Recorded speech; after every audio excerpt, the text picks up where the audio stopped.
Welcome back to part 2. Jeffrey thought Temmie's kindness had ended with paying Jessica's school fees, but he had no idea that one invitation was about to change their lives forever.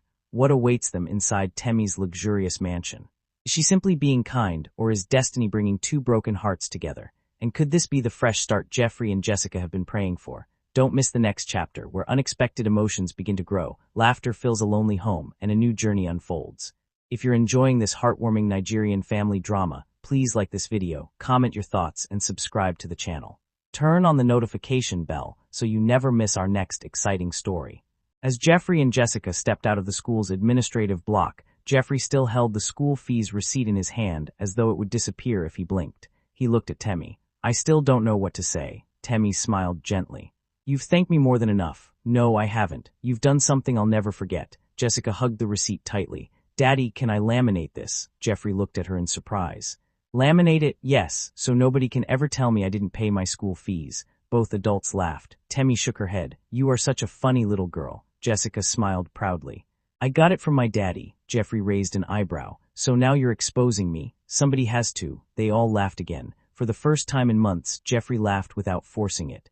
After dropping Jessica off in her classroom, Jeffrey and Temmie walked slowly toward the school parking lot. The morning breeze blew gently through the rows of flowering trees that lined the compound. Temmie glanced at Jeffrey. "You really love your daughter," he smiled. "She's the reason I wake up every morning." "What about your family?" he sighed. "My parents passed away years ago. I only have an elderly uncle in Lagos. And my daughter." Temmie nodded quietly. "You've been carrying all this alone." "I've had no choice." They reached the Range Rover Velar. Temmie unlocked the doors. "Come, I'll take you home." Jeffrey hesitated. "You've already done too much." "I insist," he smiled. "You're very stubborn," she laughed. "I've been told that before." Instead of driving straight home, Temmie took the scenic route through Victoria Island and Ikoyi. The roads were lined with towering palm trees, luxury apartments, gleaming office buildings, and beautiful waterfront views. Jessica wasn't there to see it, but Jeffrey admired the city quietly. Temmie noticed. "Lagos is beautiful when you're not stuck in traffic." Jeffrey chuckled. "So, about 5 minutes every week." Temmie laughed so hard she almost missed a turn.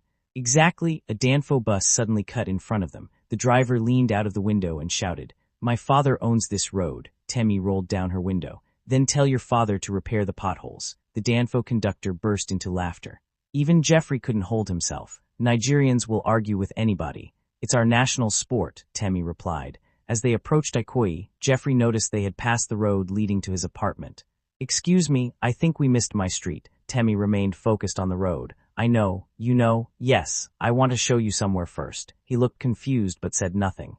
About 15 minutes later, the SUV slowed before a pair of enormous black automated gates. Two uniformed security guards immediately saluted. "Good morning, madam." "Good morning." The gates slid open silently. Jessica would have screamed if she had been there. Jeffrey simply stared. A magnificent contemporary mansion stood proudly in the center of a beautifully landscaped compound. A sparkling water fountain danced in front of the entrance. Neatly trimmed hedges bordered the interlocking driveway, where luxury cars were parked beneath a modern glass carport. The house featured floor-to-ceiling glass windows, stone cladding, wide balconies with tempered glass railings, and a breathtaking rooftop terrace. Jeffrey whispered, "This is your house." Temmie nodded. "Welcome home." Inside the mansion, the front door opened into a breathtaking living room. Italian marble floors reflected the warm glow of an enormous crystal chandelier suspended from the double-height ceiling. Elegant cream velvet sofas surrounded a polished marble coffee table, decorated with fresh white lilies. A giant 85-inch television was mounted on a textured feature wall, finished with walnut wood panels and ambient LED lighting. Floating staircases with glass railings curved gracefully to the upper floor. An indoor water feature trickled peacefully beside a collection of modern African sculptures. The entire house smelled of fresh flowers and vanilla. Jeffrey stood frozen. He had once dreamed of building a home like this. Temmie noticed his expression. "Too much," he smiled faintly. "It's beautiful." She led him toward the kitchen. The kitchen looked like something from an international design magazine. Glossy white cabinets stretched from floor to ceiling. A large quartz island occupied the center, surrounded by elegant bar stools. Built-in ovens, smart refrigerators, wine chillers, and hidden storage blended seamlessly into the modern design. A pendant light hung above the island, casting a warm glow over the polished surfaces. Jessica would later describe it as a kitchen that looks too clean to cook in. Temmie laughed at the thought. The house staff, a middle-aged housekeeper, approached with a smile. Good morning, madam. Good morning, Auntie Grace. This is Jeffrey, visiting us. Auntie Grace smiled warmly. You're welcome. Moments later, the chef emerged from the pantry. I'll prepare lunch. Jeffrey quickly replied, please don't stress yourself. The chef laughed. Olga, if I don't cook, madam will sack me. Temmie pretended to think. That's actually true. Everyone laughed. After lunch, Jeffrey prepared to leave. He stood near the entrance. Thank you once again. Temmie walked toward him. Jeffrey, yes, can I ask you something? Go ahead. How much is your rent? He looked uncomfortable. It's not important. It is. He hesitated. I pay yearly. And it's due in 3 weeks. Temmie nodded slowly. Then she took a deep breath. I don't want you and Jessica to go back there. Jeffrey frowned. I don't understand. You both can stay here. He stared at her. What? The house is too big for me alone. There are 6 bedrooms upstairs. You'll have your own rooms. Jeffrey shook his head immediately. No, I can't. People will talk. Temmie folded her arms playfully. Let them talk. They're not paying my electricity bill. Jeffrey laughed. She stepped closer. I'm serious. You need time to rebuild your life. Jessica deserves stability. And she added softly, I don't like the idea of you struggling alone. Jeffrey looked down for several seconds. He wasn't a man who liked accepting help, but he also knew that refusing this opportunity might mean dragging Jessica back into uncertainty. Finally, he looked up. If I accept, I'll contribute. I'll repair anything that spoils. I'll help around the house. I won't just sit down. Temmie smiled brightly. I was hoping you'd say that. She stretched out her hand. So, welcome to your new home. Jeffrey shook her hand. Thank you. Neither of them realized that this handshake marked the beginning of a relationship that would fill the mansion with laughter, love, unforgettable memories, and before long, painful misunderstandings that would threaten to tear everything apart. The following Saturday morning, Jeffrey and Jessica officially moved into Temmie's mansion in Ikoyi. A black SUV pulled into the spacious compound as the security guards opened the magnificent automated gate. Inside the vehicle were only 3 traveling bags, 1 old toolbox, a folded mattress, and 2 small cartons containing everything Jeffrey and Jessica still owned. Jessica looked around and smiled sadly. Daddy, we're the only people in Lagos moving into a mansion with just 3 bags. Jeffrey laughed. My dear, if we had more bags, we'd need more clothes first. Jessica burst into laughter. Temmie, who had come outside to welcome them, couldn't stop smiling. You two can make jokes about anything. Jeffrey shrugged. If we don't laugh, we'll cry. Temmie's smile slowly faded. She realized how much pain they had hidden behind their laughter. She stepped forward. Welcome home. Jessica smiled brightly. Thank you, Auntie Temmie. Temmie gently hugged her. No, from today, this is your home too. Jessica's eyes sparkled. Really? Really? Temmie led Jessica upstairs. She opened one of the bedroom doors. Jessica froze. The room looked like something out of a fairy tale. The walls were painted in soft cream and blush pink, decorated with beautiful African-themed artwork. A queen-sized bed with a tufted headboard sat in the center of the room, covered with fluffy white bedding and colorful throw pillows. Floor-to-ceiling wardrobes lined one wall, while a white study desk stood beside a large window overlooking the beautifully landscaped garden. A sparkling crystal pendant light hung from the ceiling, and soft curtains danced gently in the breeze. Jessica slowly walked inside. She touched the bed, then the wardrobe, then the study table. She turned around. Auntie, is this really my room? Temmie smiled. Yes. Jessica looked at Jeffrey. Daddy, I've never had my own room before. Jeffrey smiled, though his eyes were wet. You deserve it. Jessica suddenly jumped onto the bed. The mattress bounced gently. She laughed loudly. Daddy, this bed is so soft. If I sleep here, I may refuse to wake up on Monday. Jeffrey laughed. I'll pour cold water on you. Jessica gasped dramatically. This is child abuse. Temmie laughed so hard that tears rolled down her cheeks. Goffrey surprised Temmie, then opened another door. This room is yours. Jeffrey stepped inside. The room was elegant and masculine, a king-sized bed, dark walnut furniture, a luxurious walk-in wardrobe, a private balcony overlooking Ikoyi, a modern bathroom finished with marble tiles and a rainfall shower. Everything was tastefully designed. He stood speechless. I don't know what to say, Temmie smiled. Then don't say anything. Just be comfortable. He turned toward her. Thank you, she nodded. You've said that too many times already. The kitchen battle later that afternoon. Temmie walked into the spacious modern kitchen. The kitchen featured glossy white cabinets, black marble countertops, built-in appliances, a large center island, and elegant pendant lights. She found Jeffrey arranging vegetables. What are you doing? I'm making lunch, she laughed. We have a chef, I know, but I enjoy cooking. Chef Musa entered the kitchen carrying fresh fish. He stopped immediately. Olga, what are you doing? Cooking. The chef looked at Temmie. Madam, should I resign? Everyone laughed. Jeffrey smiled. No, chef, I'm only assisting. Chef Musa folded his arms. I'll be supervising. Jeffrey laughed. No problem. 20 minutes later, the aroma of smoky jollof rice filled the entire mansion. Chef Musa tasted one spoon, then another, then another. Temmie noticed. Chef, he ignored her. She called again.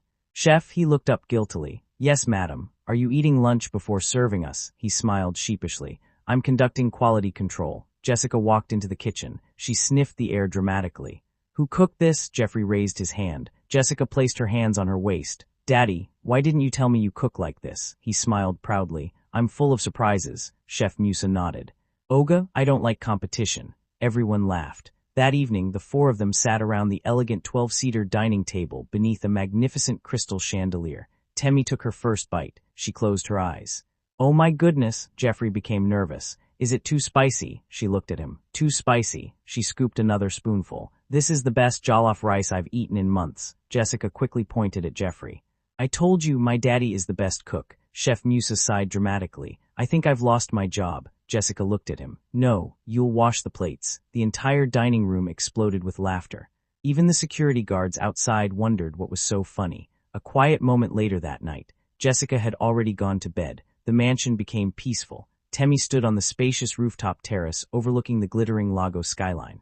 The cool evening breeze gently blew through her hair. A few minutes later, Jeffrey joined her carrying 2 cups of hot coffee. I thought you might like this, she smiled. Thank you. They stood quietly, admiring the city lights. After a while, Temmie spoke. You know, this house has always been quiet. Jeffrey looked at her. But today, it finally feels alive. He smiled softly. That's because Jessica talks enough for 10 people. Temmie laughed. True, they both laughed. Then silence returned. A comfortable silence. Temmie looked at Jeffrey from the corner of her eye. For the first time in years, she didn't feel lonely. And for the first time since his painful divorce, Jeffrey felt something he thought he had lost forever. Peace. Neither of them realized that this growing happiness would soon attract jealousy, suspicion, and the interference of people determined to tear them apart. 3 weeks passed peacefully. The once quiet mansion in Ikoyi had completely transformed. It was no longer just a luxurious house with expensive furniture and beautiful decorations. It had become a home. Every morning, Jeffrey woke up before everyone else. He prepared breakfast with Chef Musa, checked Jessica's school assignments, and made sure she left for school with a smile. Temmie often stood quietly at the staircase, watching him without being noticed. One morning, she smiled to herself. I've never seen a man like this. Auntie Grace, the housekeeper, overheard her. She smiled knowingly. Madam, I've worked in this house for 6 years. Temmie looked at her. I've never seen you smile this much. Temmie laughed shyly. Is it that obvious? Auntie Grace nodded. Even the flowers outside know. Both women laughed.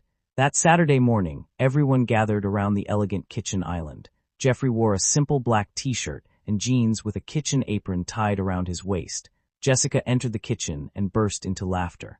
Daddy, what? You look like those TV chefs. Chef Musa folded his arms. No, he looks like someone trying to steal my job. Jeffrey grinned. I only came to fry eggs. Chef Musa shook his head dramatically.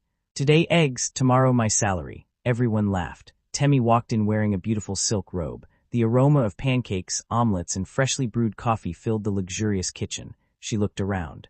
So, who cooked all these? Jessica proudly pointed at Jeffrey. My daddy. Temmie tasted the pancakes. Her eyes widened. Jeffrey, he became nervous. Yes, she took another bite.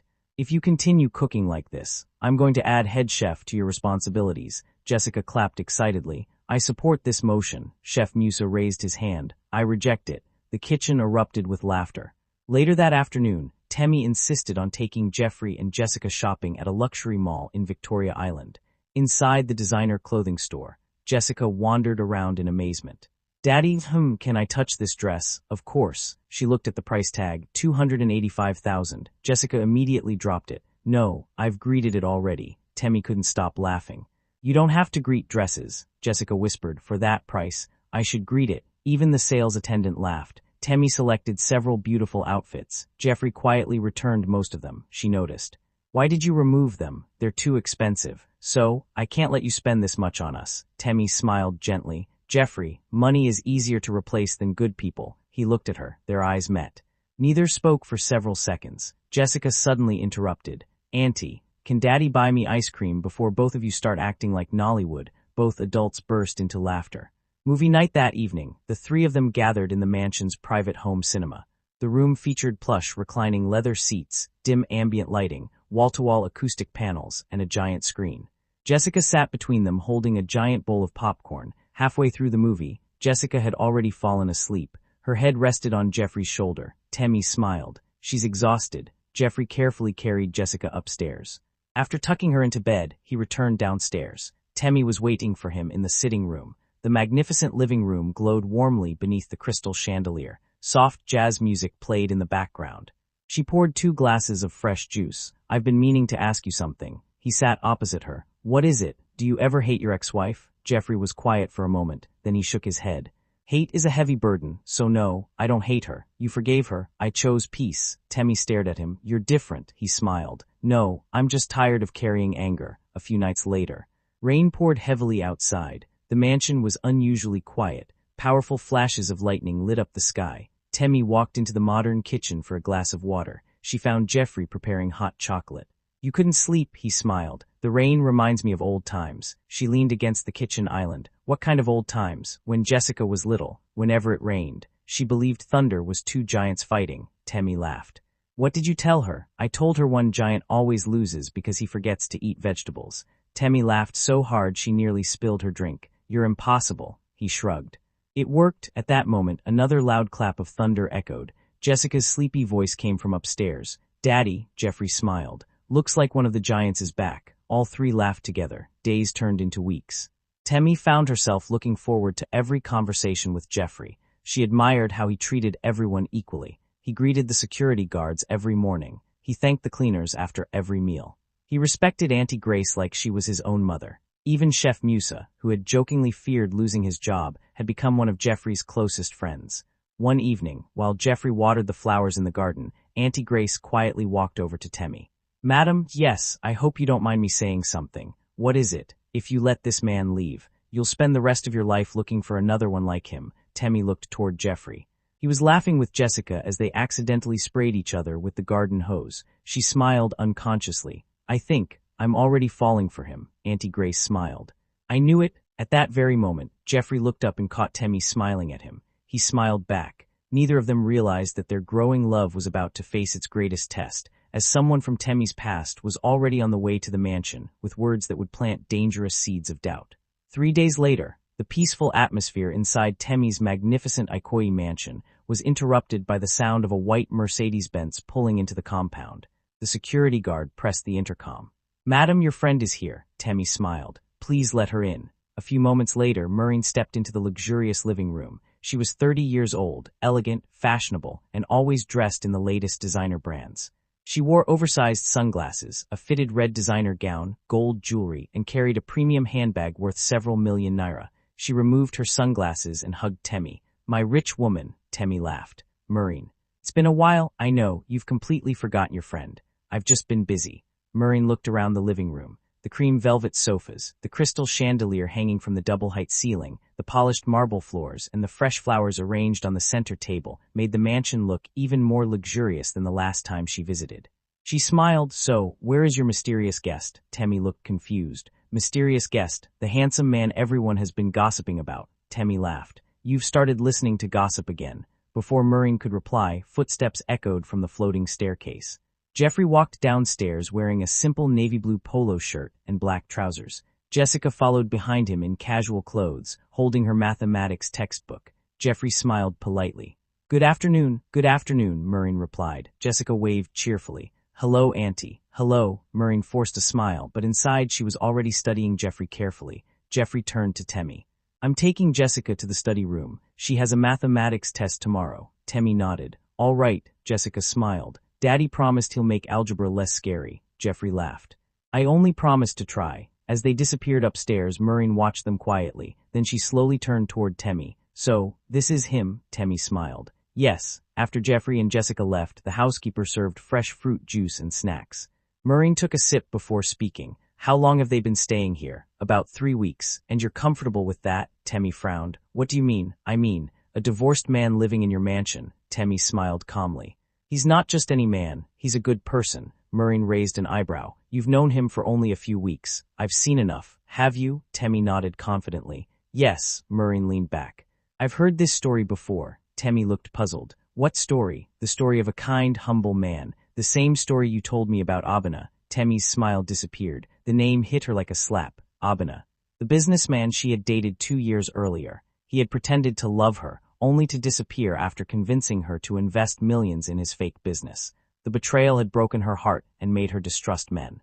Murrin continued softly. You cried for months. You stopped trusting people. You promised never to let anyone use you again. Temmie remained silent. Murrin placed her glass on the table.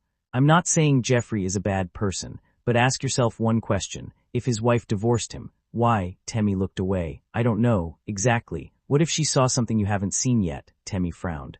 Jeffrey doesn't behave like that. Murrin laughed softly. People don't introduce themselves as villains. They act nice first. Silence filled the room. Murrin continued. Let's be honest, he's unemployed. You're rich. You're feeding him. He's living in your mansion. You're paying for his daughter's education. What exactly is he bringing into this relationship? Temmie opened her mouth to respond. Nothing came out. Just then Jessica ran downstairs carrying her mathematics book. She smiled brightly. Auntie Temmie, yes, Daddy said I got all the questions correct. Congratulations, Jessica beamed with pride. My daddy is the best teacher in the whole world. Murrin forced another smile. Really? Jessica nodded excitedly. He can teach anything. He even teaches Chef Musa how to cook. Chef Musa, who happened to be passing through the dining area, stopped immediately. I small madam, Jessica laughed and ran away. The entire house echoed with laughter. Only Murrin wasn't laughing. She quietly observed how naturally Jeffrey and Jessica fit into the house. It disturbed her. That evening, Jeffrey and Jessica went upstairs early. Murrin seized the opportunity. She moved closer to Temmie. My friend, I don't want to lose you. Temmie listened quietly. I know you have a good heart, but good-hearted people are easy to manipulate. He may genuinely look kind, but don't ignore the possibility that he's taking advantage of your kindness. Temmie sighed. I don't think Jeffrey would do that. Murrin held her hand. I sincerely hope you're right, but don't repeat the mistake you made with Abena. Protect your heart. She stood up, picked up her handbag, and headed for the door. Before leaving, she turned back. Just be careful. The front door closed behind her. The mansion suddenly felt unusually quiet. Temmie stood alone in the luxurious living room, staring at the grand staircase. Murrin's words replayed in her mind. What if his wife divorced him for a reason? What exactly is he bringing into this relationship? Don't repeat the mistake you made with Abena. She tried to push the thoughts away. But they refused to leave. A few minutes later, Jeffrey walked downstairs carrying Jessica's school bag. He smiled warmly. Jessica has finally finished her homework. Temmie looked at him, for the first time. Instead of seeing the kind, gentle man she had been falling in love with, she found herself wondering, what if Murrin is right? Jeffrey noticed the change in her expression. Is everything okay? Temmie forced a smile. Yes, I'm just tired, Jeffrey nodded. Then get some rest. As he walked away, Temmie continued staring at him. The doubt in her heart had taken root, and sometimes a single seed of doubt is enough to destroy the strongest love. Murrin's words have planted a dangerous seed of doubt in Temmie's heart. But will she trust the man who has shown her nothing but love and respect, or will she believe the voices of fear? As suspicion begins to replace love, Jeffrey and Jessica are about to face unexpected humiliation under the same roof they once called home. Will their growing happiness survive this painful test, or is another heartbreaking separation waiting around the corner? Find out in the next emotional episode of this unforgettable Nollywood-style drama. Read if this story touched your heart. Don't forget to like this video, share it with your friends and family, and subscribe to the channel for more powerful African love stories, family dramas, and inspiring episodes. Turn on the notification bell so you never miss the next exciting chapter.